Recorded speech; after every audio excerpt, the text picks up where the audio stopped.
काही कार्यकर्ते प्रेमळ आहेत, त्यांची इच्छा असते काय ते मोठं पद मिळावं. ते जे पद आहे गृहमंत्री फार मोठं पद आहे, त्यांच्याकडे छोटा कार्यकर्ता असल्यामुळे आम्ही असं बघतो.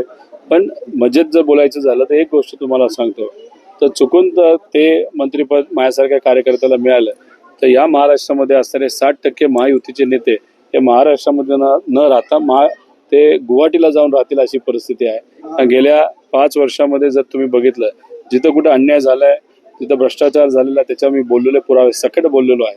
त्यामुळे येत्या काळामध्ये कुणीही होम मिनिस्टर झालं महाविकास आघाडी सरकारमध्ये, त्यांच्याकडे सर्व पुरावे देऊन योग्य ती कारवाई करत जो पैसा सामान्य लोकांचा वायपाट चाललाय, घरं भरण्यासाठी वापरला जातोय, तो तिथं न वापरला जाता विकास कामासाठी वापरावा, एवढीच माझी इच्छा आहे. आपण बघितलं तर अनेक मोठे नेते हे आपल्या पक्षामध्ये होते.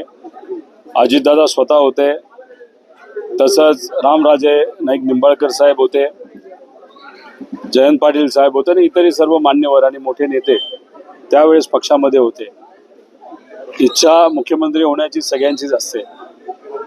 जर समजा एखाद्या व्यक्तीला आपण मुख्यमंत्री केलं असतं आणि त्याच्यात जर उद्या जाऊन बाकी मंत्री नाराज झाले असते, नाही तर नेते नाराज झाले असते, तर मग या महाराष्ट्रामध्ये अस्वस्थता पसरली असती. म्हणजे सरकार कुठंतरी अडचणीत येऊ शकलं असतं कदाचित. ही गोष्ट पवार साहेबांना बोलायची असेल असं मला वाटतं.